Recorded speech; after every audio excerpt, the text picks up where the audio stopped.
to the Lunchtime Broadcast, where we highlight the news making waves ranging from current affairs, community stories, sports and economic news. Here are the headlines. Namibia awarded for eliminating mother-to-child transmission of both HIV and viral hepatitis B. Shadikongoro Green Scheme Irrigation Project produces 7 million Namibian dollars income, and graduate teachers in Namibia face a bleak future. I am Diana Master and this is NMH at 1. Follow all our programs on 1up2.com, DSTV channel 285 and GoTV channel 25 in Namibia. Stick around, midday news update coming right up.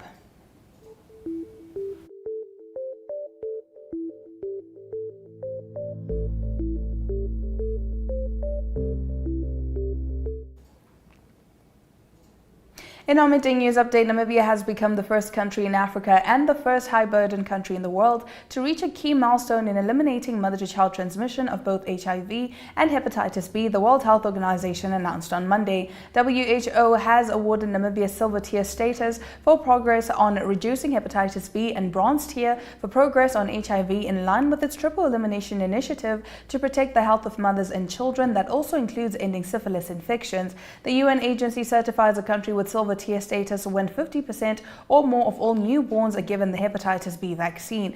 Bronze certification is awarded when mother-to-child transmission of HIV has been reduced to less than 5%. Visual News highlights local stories from across Namibia right after the break. Stay with NMH at 1. Hi Sonia. Hi Tufeni. What are you reading? I'm reading about the Child Care and Protection Act in this pamphlet I got from school. What's that? It is Namibia's main law for the children and the issues affecting them. The Act classifies here that a child is anyone under the age of 18 years. Check out some of the rights meant to protect you. For more information, contact the Children's Advocate. For more information, contact the Children's Advocate Namibia in the Office of the Ombudsman on 061 20 73 111. Send us an SMS on 20401. SMS costs 40 cents. You can also send us a message via our Facebook page. Remember, the services of the Children's Advocate are free of charge.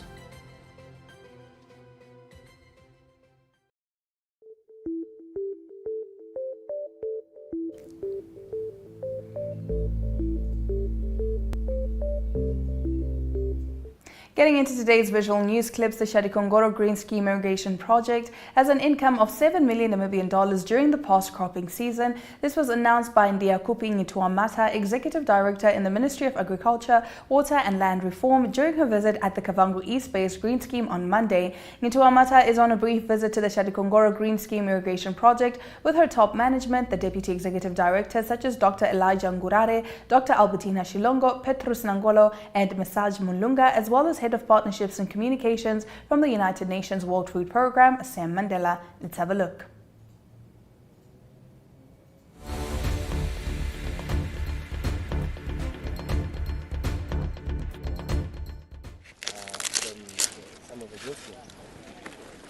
Today, during the briefing, actually, in the last cropping season, which was October to December, the Shadikongoro Green Scheme actually had around over 7 million income, and over 3 million of that is actually pure profit. And I was so happy to hear this because everyone, including myself, I started to believe that they are operating at a loss. And with this, it's just motivating that if we can put everything in place in terms of machineries, everything is running properly, if we make sure that we cut costs, especially on electricity bills, these green schemes will be running on their own without any injection from the state or from anyone else.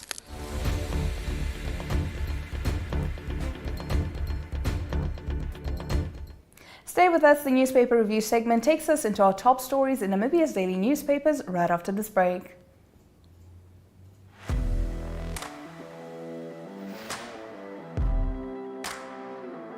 Hello and welcome to today's Sports Rep Show. I am your host, Jesse Jackson Kauraifa.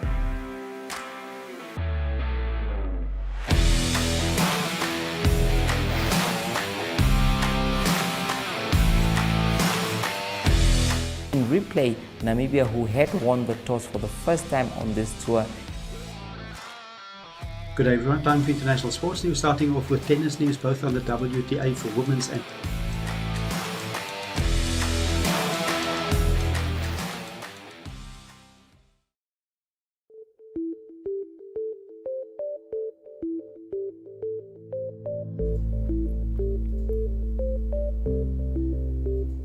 Thank you for staying with NMH at 1. We now take a look at what the lead stories are in Namibia's daily newspapers. On the Namibian Sun front page, with over 8,200 teachers reportedly remaining unemployed since graduating between 2017 and 2023, the situation is about to get even worse. This after an additional 1,500 graduates from the University of Namibia's northern and northeastern campuses joined their unemployed predecessors in recent weeks. This figure does not include graduates from other UNAM campuses countrywide. Things have become so dire that there is a growing perception that becoming a teacher these days requires one to have quote-unquote connections or even indulge in unethical conduct such as bribery to land a job. Last year, the Education Ministry filled about 740 positions, while another 750 jobs are to be advertised and filled this year. At UNAM's Rundu campus, 506 education students recently graduated, while a further 332 received their qualifications at the Katima Mulilo campus. At the university's northern campuses, a combined 663 graduates joined the workforce, bringing the total of new teachers to 1,501. The Ministry of Home Affairs, Immigration, Safety and Security has asked those whose births have not been transferred to its digital system to go to their nearest Home Affairs office to register their births. This after several applications for passports were declined due to a lack of information about their birth on the ministry's digital system. Executive Director Etienne Maritz said those hoping to register their birth on the digital system must show accompanying documents to prove their birth. Moving over, Republican reports that 2 young men face charges of murder, obstruction of justice, and desecration after the badly mutilated body of a man who identified as a woman was found in Windhoek last week. 30-year-old Christoph Fredericks' body had 32 stab wounds and the private parts cut off and placed on the body. In addition to 18-year-old Mervyn Beekes and 19-year-old Elias Namwandi, 2 female suspects were also arrested for the deliberate destruction of evidence. Beekes and Namwandi made their first appearance in the Katutura Magistrates Court yesterday before Magistrate Sarita Savage, who refused them bail. Fredericks was last seen at shops in the Ochumwisa neighborhood in Windhoek before Fredericks' mutilated body was found on the 2nd of May in Severdilan. On the paper's page 3, the Electoral Commission of Namibia has set its sights on ensuring that the 1,731,790 eligible voters in the country are registered before Namibians go to the polls later this year. ECN made the estimate based on the recent preliminary census results released by the Namibia Statistics Agency, which put Namibia's population at just over 3 million. The Commission has identified 4,297 registration points in 121 constituencies across the country, with 3,849 registration officers to be deployed.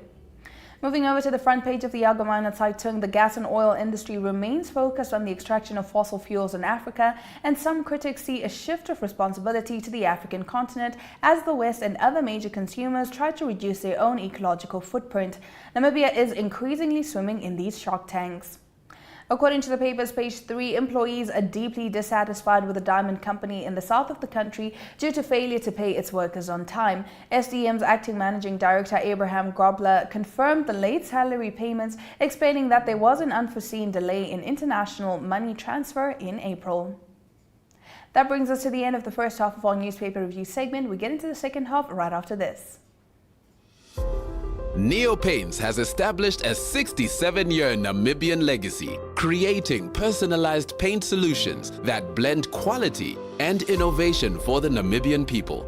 We pride ourselves in being a 100% Namibian-owned company, investing in our country and our people by employing and empowering true Namibians. With every brushstroke, Neopaints commits to our quality guarantee and always delivering a coat of excellence.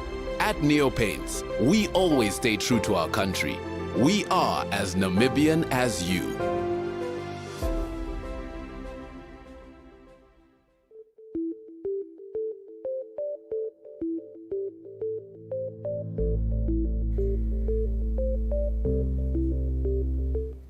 Let's continue with our newspaper review. According to the Namibian newspaper, President Angola Mbumba is still consulting on the way forward regarding the private members' bills passed by both houses of parliament last year.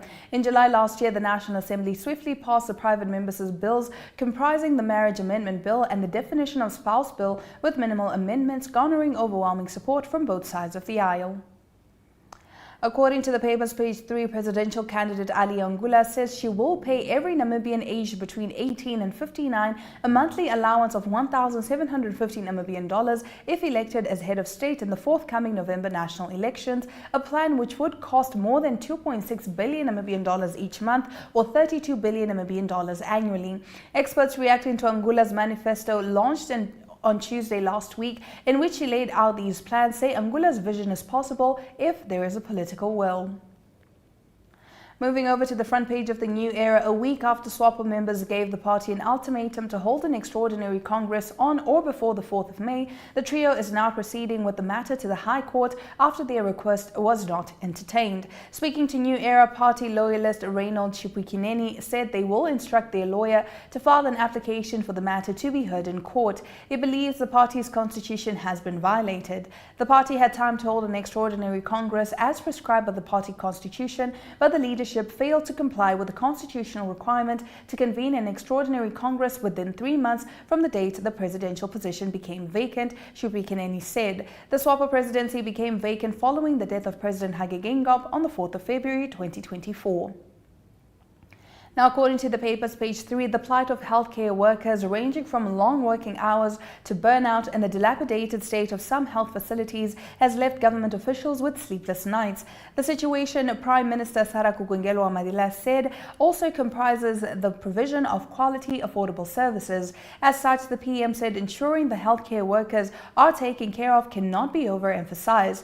It is thus important to ensure that governments make the necessary investments not only in the public health systems overall, but specific attention must be given to strengthening the health workforce.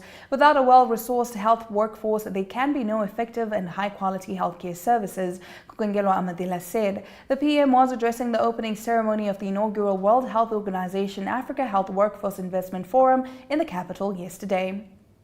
Now, according to MarketWatch, Total Energy CEO Patrick Pouyanné says its Venus oil find could produce upwards of 150,000 barrels of oil per day once it enters the production stage. Pouyanné made these remarks during the company's results presentation last week. The company has lined up promising projects in Namibia that have the potential to bring prosperity to Total Energy's shareholders, Pouyanné noted. He also expressed confidence that Total Energies would make an investment decision for its Venus project. "I am very comfortable with the final investment decision in Namibia. It will be in the $18 billion framework. It is very possible," he was quoted as saying. He emphasized that it is a priority that Venus enter the productivity stage. Now, after the break, we get more into the story briefly highlighted earlier about disgruntled employees at a diamond mine near Lüderitz.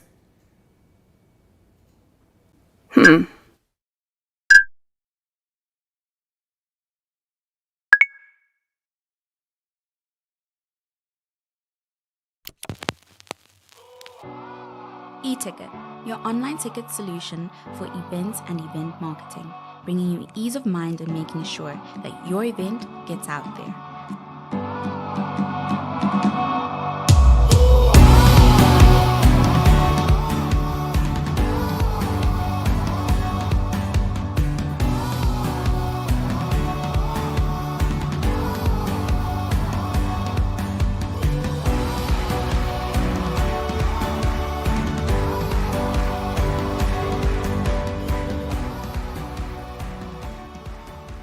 For more information, contact events@nmh.com.na.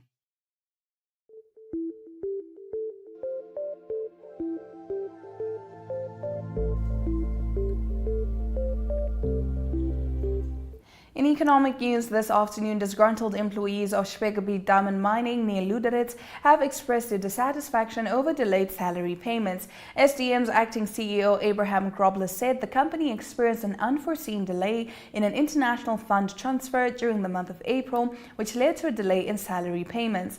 The company sincerely regrets the delay and is attempting to rectify the situation as soon as possible. We fully understand the unhappiness caused by this situation, Grobler told Network Media Hub last week. According to a source who preferred to remain anonymous for fear of losing their job, some employees have been required to sign a document agreeing not to disclose information about their salaries. The source further claimed that they asked the company for letters to give to the bank and to their children's schools to explain the situation. Allegedly, this request was denied. Grobler denied these allegations, saying the employee who made the claims had misunderstood the confidentiality requirements. He said he believes it is standard practice to expect employees to handle the company's information responsibly and confidentially. We'll now take a look at the economic indicators just before we get into African news.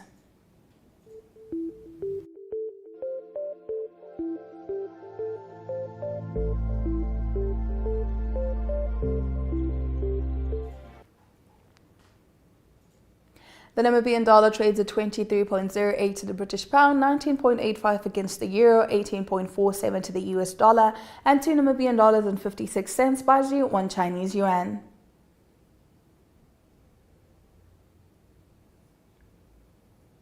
First Rand Namibia Limited stocks took a dip of 0.50%, while Letsego Holdings and Namibia Breweries Limited stocks took upturns of 2.50 and 0.03% respectively. Meanwhile, the rest maintained. Gold and platinum are up by 0.88 and 0.36% respectively, while copper and Brent crude oil went down by 0.06 and 0.14% respectively. Local index closed in an upturn of 0.12%, while overall index closed in a dip of 0.05%.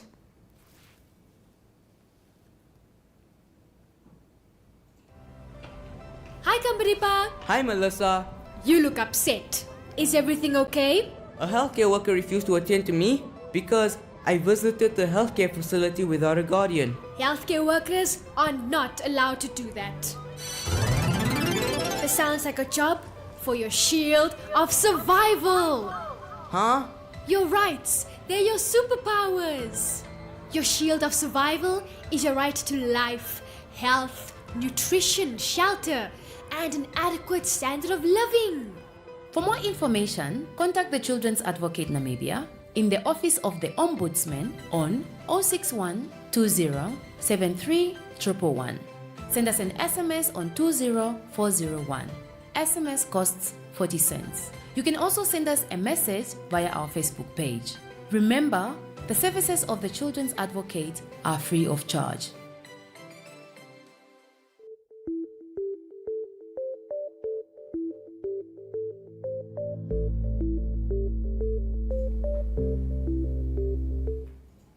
And now getting into African news. Chad's elections are finally underway 3 years after their military leader seized their power.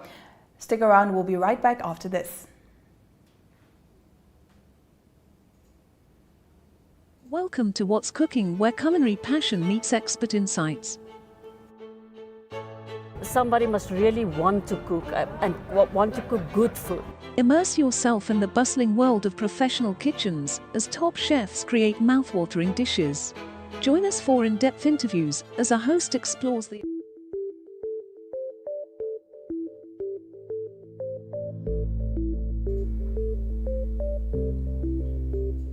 Continuing with our News from Africa segment, at least 107 migrants, including women and children, have been freed from captivity in a town in southeast Libya, a security force spokesperson said on Monday. Walid Al-Rafi, spokesman for the Criminal Investigation Department in Benghazi, said according to some migrants, they were held in captivity for up to 7 months and they wanted to go to Europe. The migrants are from a variety of sub-Saharan countries, but mainly from Somalia, Al-Rafi said. We raided a hideout in the downtown of Kufra last night and we found illegal migrants, including women, children and old men, with some have marks of torture and bullets, Al-Arafi said. The migrants have been all handed over to the Illegal Migration Agency for completion of some procedures, Al-Arafi added. CID posted video footage of their force demolishing the house where the migrants were held. Other footage included shots of migrants with torture marks on their bodies. Some migrants were seen being carried toward an ambulance by aid workers. Some migrants' health condition is very poor, Al-Arafi said. Libya has become a transit route for migrants fleeing conflict and poverty to Europe via the dangerous route across the desert and over the Mediterranean following the toppling of Muammar Gaddafi in a NATO-backed uprising in 2011.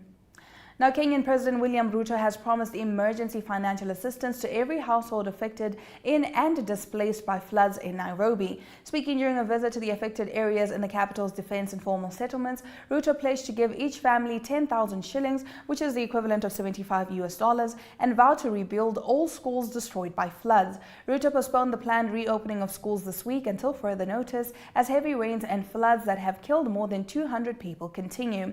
He further explained how his flagship affordable housing project will go on to end such flooding-related displacements in future. I will announce the construction of 20,000 houses that will help people of Nairobi living in informal settlements like this one, he said. The head of state insisted that it was the only way to not only give the people dignified dwellings, but also a key strategy to safeguard the riparian lands and avert future crises. Kenya and other parts of East Africa have been overwhelmed by flooding, with more than 15,000 displaced people living in camps across the country. That brings us to the end of our African news segment, but we bring you international news from the rest of the globe right after this break.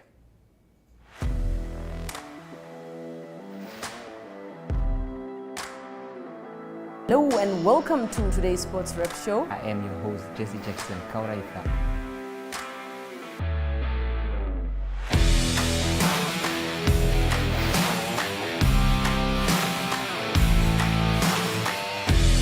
In replay, Namibia, who had won the toss for the first time on this tour. Good day everyone, time for international sports news, starting off with tennis news, both on the WTA for women's and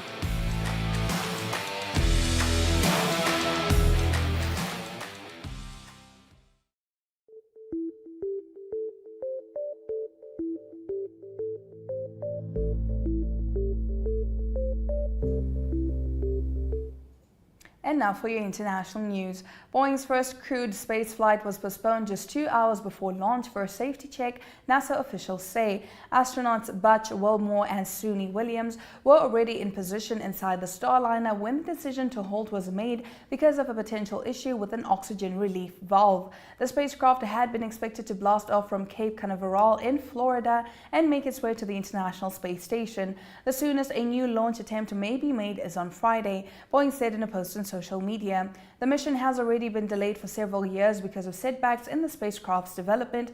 Boeing is hoping to become the second private firm able to provide crew transport to and from the ISS alongside Elon Musk's SpaceX.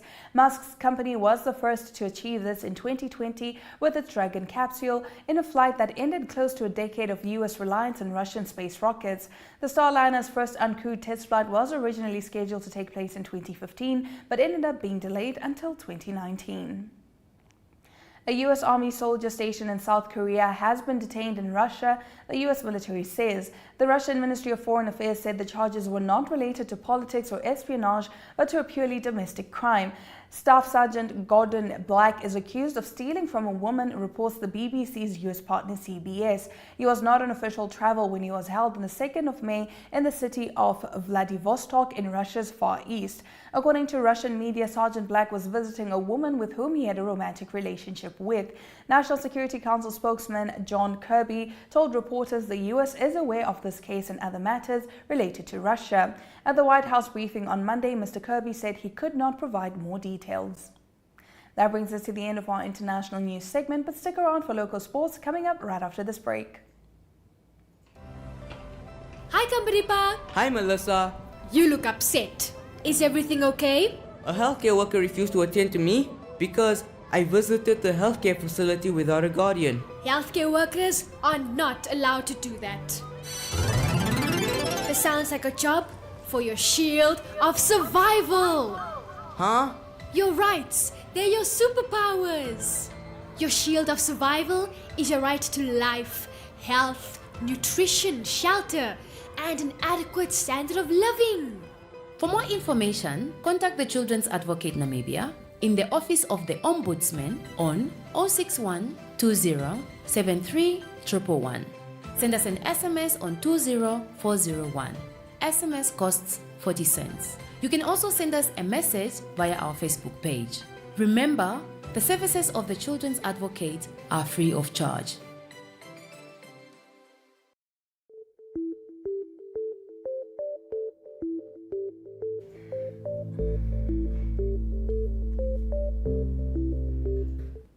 Highlighting local sports news this afternoon, Brave Warriors coach Colin Benjamin announced 52 players as a preliminary squad in preparations for the Brave Warriors World Cup qualifiers against Liberia and Tunisia, as well as the upcoming COSAFA tournament. Here is the video from the coach. So we have the goalkeepers as Loy Kadapa from Chipa United. We have Edward Malva, Tax in South Africa. We've got Jonas Mateus from Ongos, Gatangwe Ruhaka from Nampo. We have Branko Rukoro from the Omaheke region. I'm deliberately saying Omaheke region because we scouted them at the Newspaper Cup. Rupura Shambeni was also the goalkeeper of the tournament. He's from Onsati region. We have 6 goalkeepers. The defenders, we have Ryan Nyambe, he's playing with Derby County. Ivan Kamberipas with Orapa. Joseph Bonafius is with Yuna.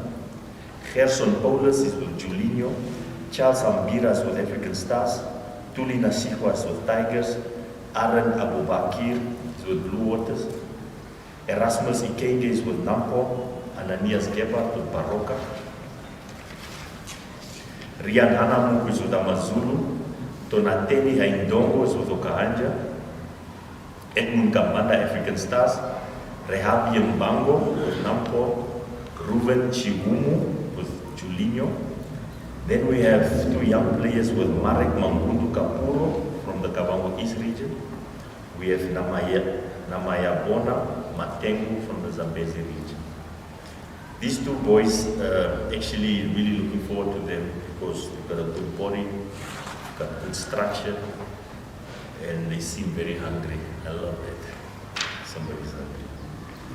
Aprosius Petrus with Cape Town City, these are the midfielders. We have Moses Shidolo with Chula Chula, Chipeka Rombe with UNEM, Pandelika Jambanga, Blue Waters, Stanley Njavera Ongos, Romeo Kansume Matebele in Botswana.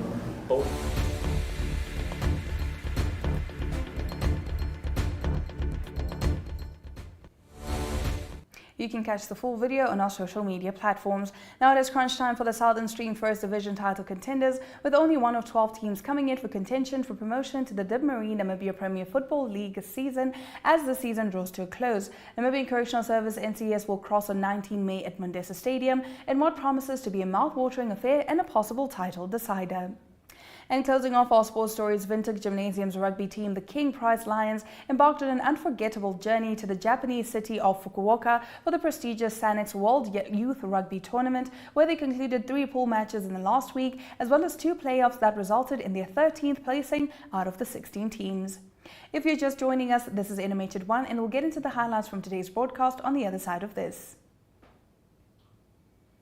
All right, welcome back. Or if you are just joining us, let's take a look at the highlights from today's broadcast. At least 107 migrants, including women and children, have been freed from captivity in a town in southeast Libya, a security force spokesman said on Monday.